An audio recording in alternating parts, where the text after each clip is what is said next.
Hello friends, வணக்கம். இன்றைக்கி நம்ம ஏர் ஃப்ரையரில் மீன் வறுவல் எப்படி பண்ணுறதுன்னு பார்க்கலாம்.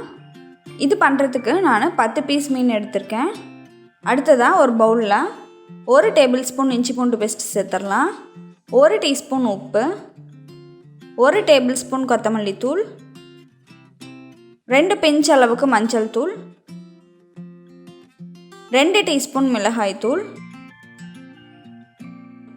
1/2 டீஸ்பூன் மிளகுத்தூள். இது எல்லாத்தையும் சேர்த்து நல்லா கலந்து விட்டுடலாம்.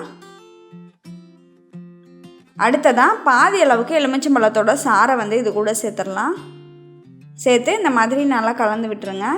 இது கூடவே கொஞ்சமாக தண்ணியும் சேர்த்துக்கலாம். இப்போது நம்ம ரெடி பண்ணி வச்சுருக்க பேஸ்ட்டை மீன் மேலே அப்ளை பண்ணிக்கலாம். இந்த மாதிரி எல்லா இடத்துலையும் படுற மாதிரி தடவி விட்டுக்கோங்க. இதே மாதிரியே எல்லா பீஸ்லேயும் நம்ம அப்ளை பண்ணிக்கலாம்.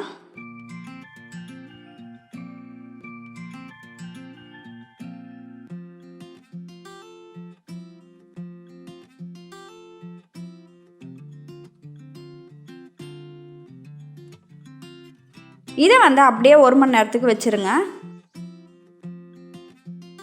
1 மணி நேரத்துக்கு அப்புறமேட்டு நம்ம ஏர் ஃப்ரையரில் அடியில் கொஞ்சம் எண்ணெய் தடவிக்கலாம். இதை ஒரு 4 நிமிஷத்துக்கு 180 டிகிரி செல்சியஸில் ப்ரீஹீட் பண்ணிக்கலாம்.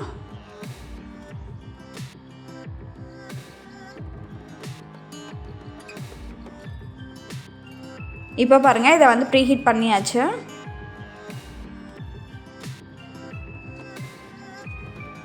நம்ம மேரினேட் பண்ணி வச்சுருக்க மீனை இதில் வச்சிடலாம்.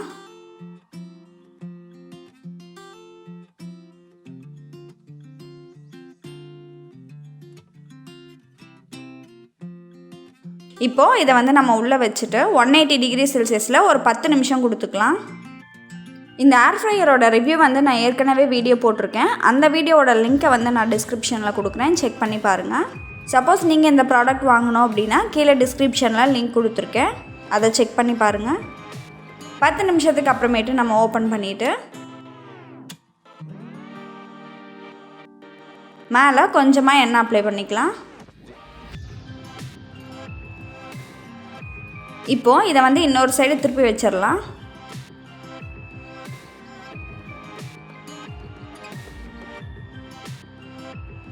இன்னொரு சைடு திருப்பிட்டு நம்ம இந்த சைடும் கொஞ்சமாக எண்ணெய் அப்ளை பண்ணிவிட்டு நம்ம உள்ளே வச்சிடலாம். இப்போ நம்ம ஒரு 5 நிமிஷத்துக்கு மட்டும் உள்ளே வச்சிடலாம்.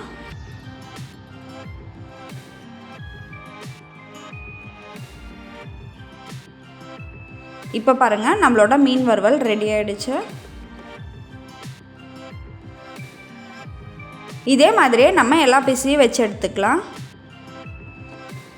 இப்போ பாருங்கள், மீன் நல்லாவே குக்காக இருக்குது, டேஸ்ட்டும் நல்லா வந்திருக்கு. இதை கண்டிப்பாக நீங்களும் உங்கள் வீட்டில் ட்ரை பண்ணி பார்த்துட்டு உங்களோட ஃபீட்பேக்கை கமெண்ட்டில் சொல்லுங்கள். நன்றி.